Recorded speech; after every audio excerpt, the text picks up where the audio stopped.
Assalamualaikum warahmatullahi wabarakatuh. Bismillahirrahmanirrahim. Alhamdulillah wassalatu wassalamu ala Rasulillah la haula wala quwata illa billah mabad.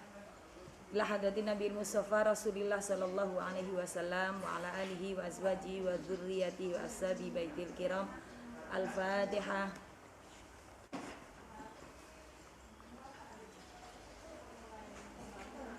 Wa khususan min jami auliya ilahi ta'ala min tanah Jawa wa khususan muasisi Nahdlatul Ulama wa muasis SMP SMK Islam Krembung wa ila jami'il mu'minina wal mu'minat wa faradhunubahum sa'ilana walahumul Fatihah.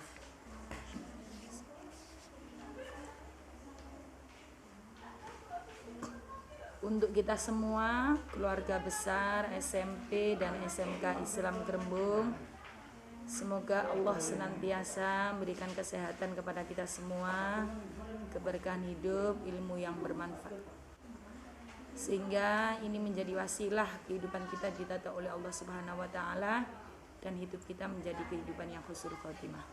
Al-Hadini Al-Fatihah.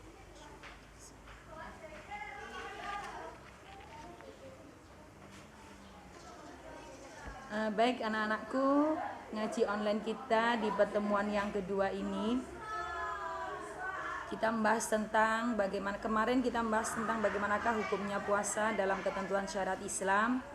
Sekarang kita membahas bagaimanakah syarat sah, syarat wajib, serta rukun dan hal-hal yang membatalkan ketika kita melaksanakan ibadah puasa. Jadi puasa dengan makna secara menyeluruh, secara keseluruhan, tidak hanya ketentuan puasa yang wajib maupun puasa yang sunnah.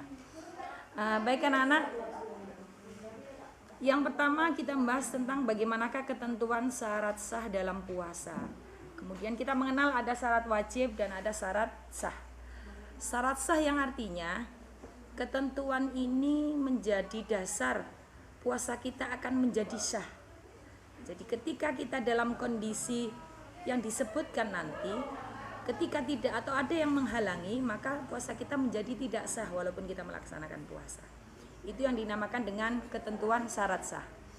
Kalau ketentuan syarat wajib, yang artinya bagaimanakah ketentuan hukum Islam itu menjadikan kewajiban kita untuk melakukan puasa tersebut. Yang pertama kita bahas tentang syarat wajib. Di dalam hukum Islam, syarat wajib ini yang pertama yaitu beragama Islam. Disampaikan kemarin dalam hukumnya puasa, ya ayyuhalladzina amanu kutiba.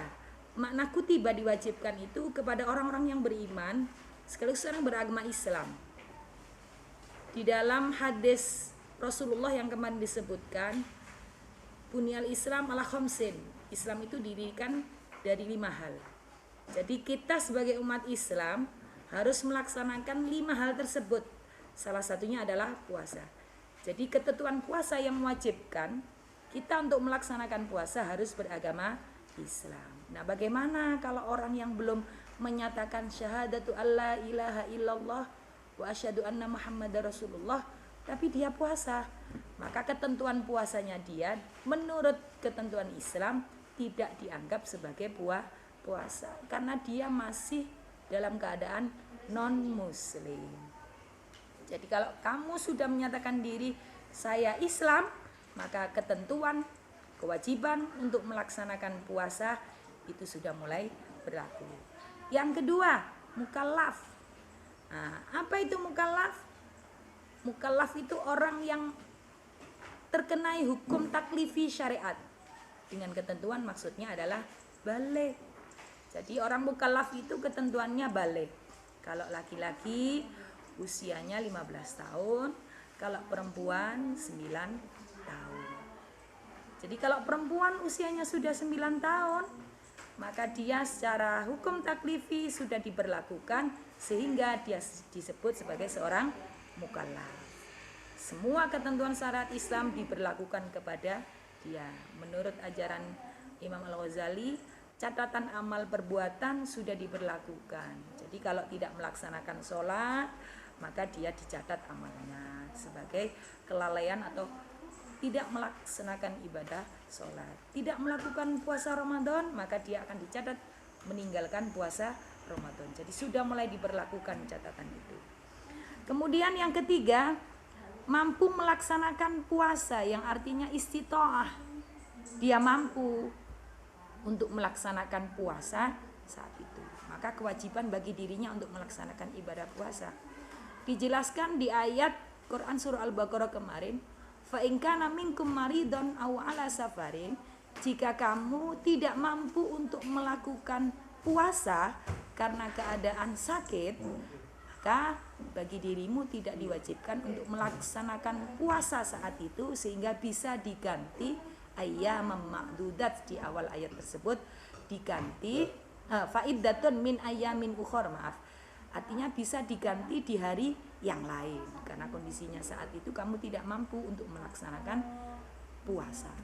Atau kondisi fisik yang tidak memungkinkan, misal lansia yang sudah tidak mampu untuk melaksanakan puasa.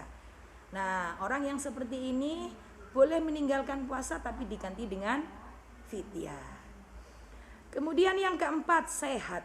Nah, ini yang dijelaskan. Ketentuannya harus, makna istitoah tadi adalah sehat. Kalau sakit berarti fa'iddatun min ayyamin ukhor, bisa diganti di hari yang lain ketika dia sudah sehat. Kemudian yang kelima, tidak dalam keadaan musafir, tidak dalam keadaan bepergian. Jadi di ayat Al-Baqarah juga disebutkan au ala safarin, jika kamu dalam bepergian maka kamu boleh untuk tidak melaksanakan puasa. Artinya syarat wajib tersebut tidak diberlakukan bagi orang yang dalam bepergian. Nah, catatannya bepergiannya itu bepergian yang melelahkan. Tapi kalau bepergian yang tidak melelahkan, ya tidak usah berbuka.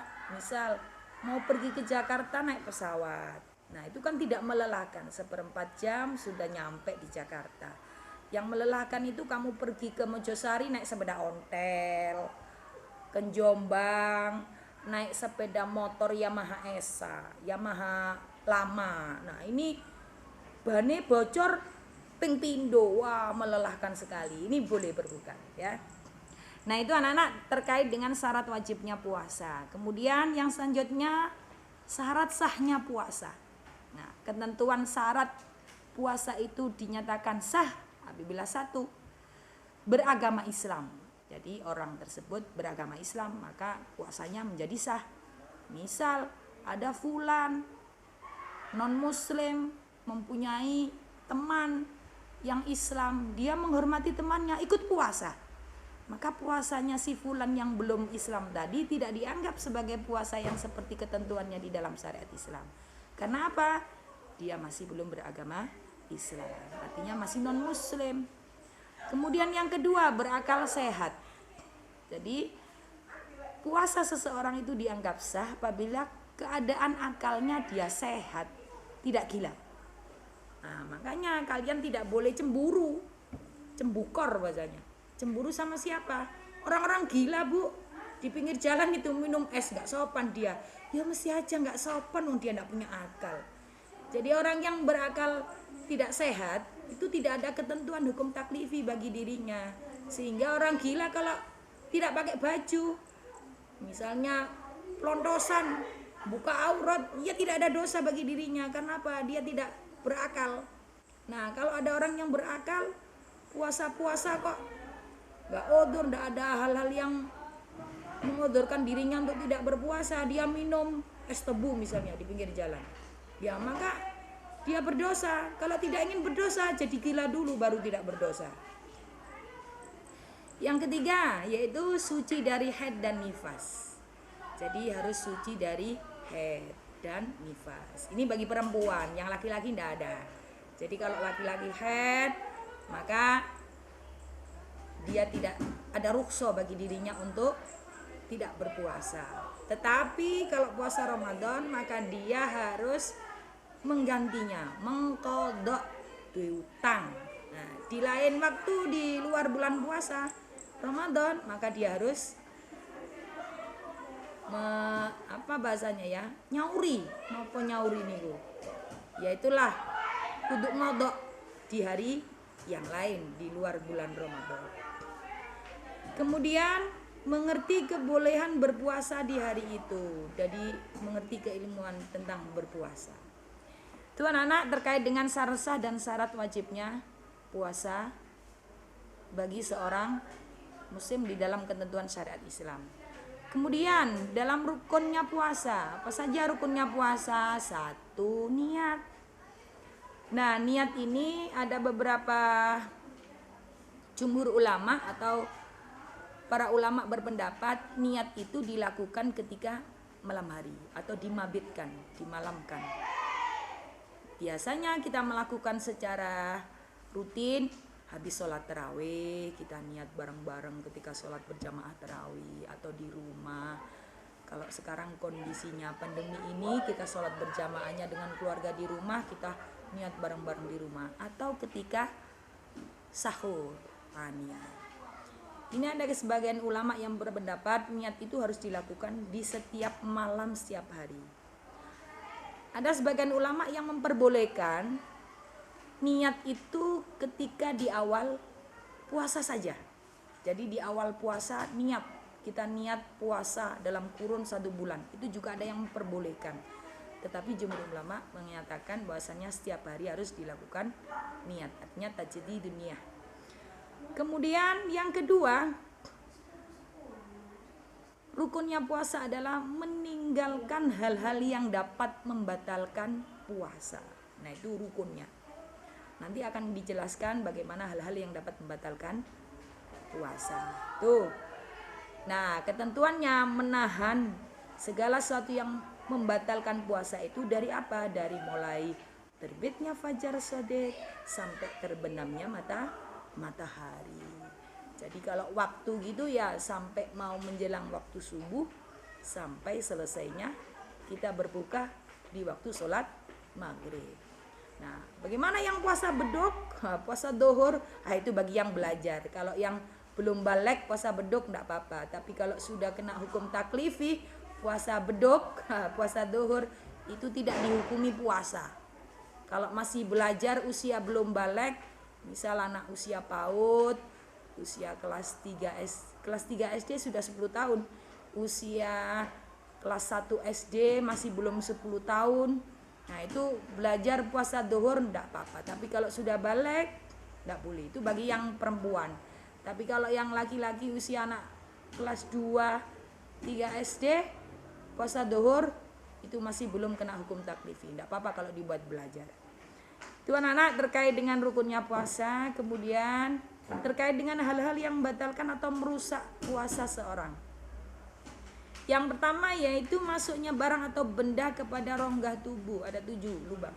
Hidung, mulut, telinga, kemudian dubul dan kubul. Ya, dubur dan kubul itu kalau masuk ke itu maka dapat membatalkan puasa. Misal kamu masukkan cincin kamu ke hidung sampai masuk ke tenggorokan, itu batal puasanya.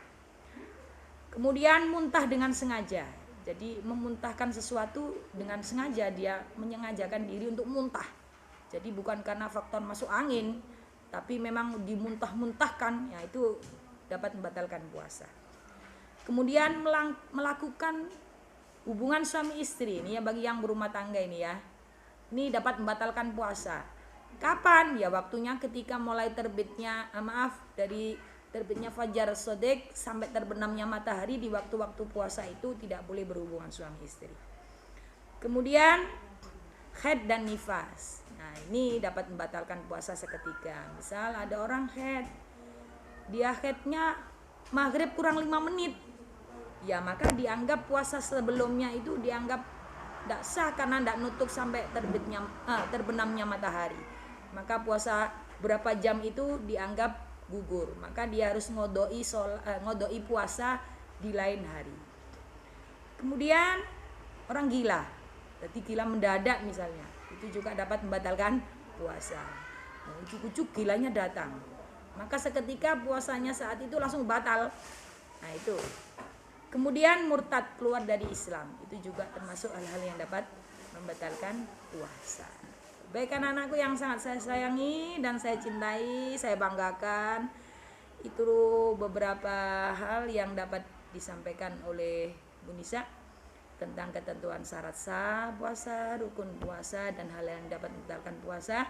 Semoga dengan waktu yang sedikit ini dapat memberikan nilai ilmu yang bermanfaat untuk kita semua. Semoga kalian baik-baik saja di rumah, diberikan kesehatan oleh Allah Subhanahu wa taala. Jangan lupa save healthy, kalau kemana-mana pakai masker, jangan nongkrong-nongkrong, tetap jaga kesehatan. Semoga Allah senantiasa melindungi kita semua. Kalau yang mau bertanya bisa WA Wapri ke Brunisa, insya Allah nanti akan saya jawab langsung. Terima kasih. Wallahu a'lam bishawab. Assalamualaikum warahmatullahi wabarakatuh.